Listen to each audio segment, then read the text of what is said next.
the Pac-12 has released their men's tennis tournament, which will be played in Ojai, California, and all these times are Pacific times. So,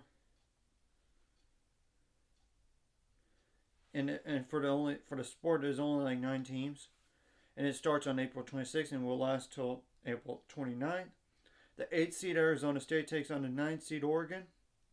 Well, that's a bubble match right there. If Arizona State would lose, they're definitely out.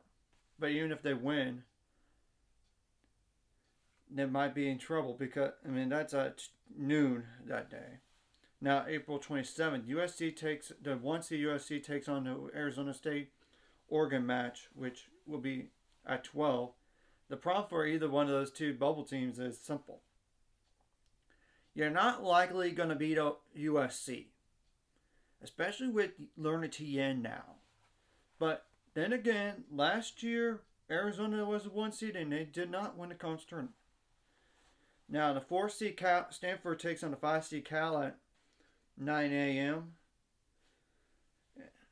So the 3 seed Utah takes on the 6 seed UCLA at 6 p.m. The 2 seed Arizona takes on the 7 seed Washington at 3 p.m. Washington is a bubble team, so you gotta keep an eye on that. On April 28th, obviously it's like the USC Arizona State the winner of the USC match versus the winner of the Stanford Cal match at 1 p.m. Now, it's a winner of that Utah match takes on the winner of the Arizona match at 4 p.m. and of course the championship is at 6 p.m. on April 29th. So yeah, it's going to be interesting here because remember that up to the SEC favorite to win it didn't win it. Of course, Texas, that was number 1 in the country, didn't win it either. I know in the ACC on the men, Virginia won. I know they did. So, but I'm pretty sure for the Pac-12, USC is definitely going to get in. Arizona is going to get in. It's just a matter of are they a top 16 seed. USC should be, as long as they don't lose the first match. Arizona should be as long as they don't blow it. Now Utah has a chance to be a top 16 seed potentially.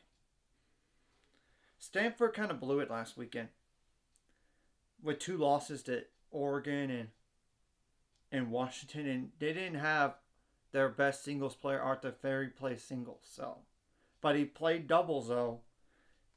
Something to keep an eye on, and I think it was more of a rest deal if they could win without him. I don't know. In singles, or if something is up, like injury, I don't know. Cal will be in. UCLA would be in. Now, Washington and Arizona State need to watch themselves. The problem with Arizona State is even if they win that match, you're going to have to play 1 seed USC. That's a problem. Same thing goes for Oregon. Even if they win that match against Arizona State, then they would take on them, and they're not going to probably get past them, but you never know. So literally 8 of those teams out of the 9 would be in the NCAA tournament as of right now.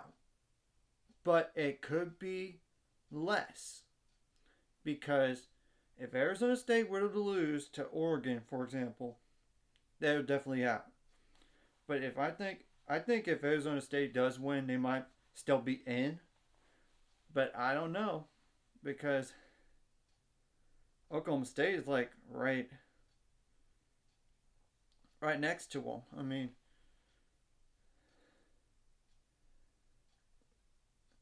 And I'm pretty sure. And the thing about Oklahoma State is they beat Texas Tech. I would have thought they might have been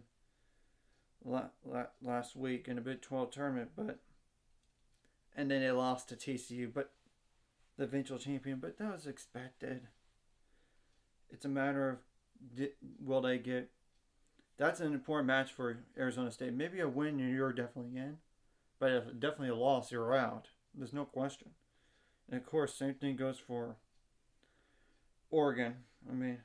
They have to win 2 matches probably just to even get past them. So, Yeah, this is going to be definitely interesting to monitor here because of that Washington. Obviously, a loss for Washington, and they might be in trouble.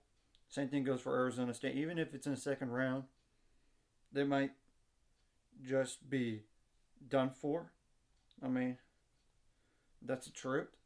We'll have to wait and see what happens with the selection, too. So, anyways, if you like this content, like and subscribe, and see you guys later. 5 subscribers, we're on the road to it. Let's go.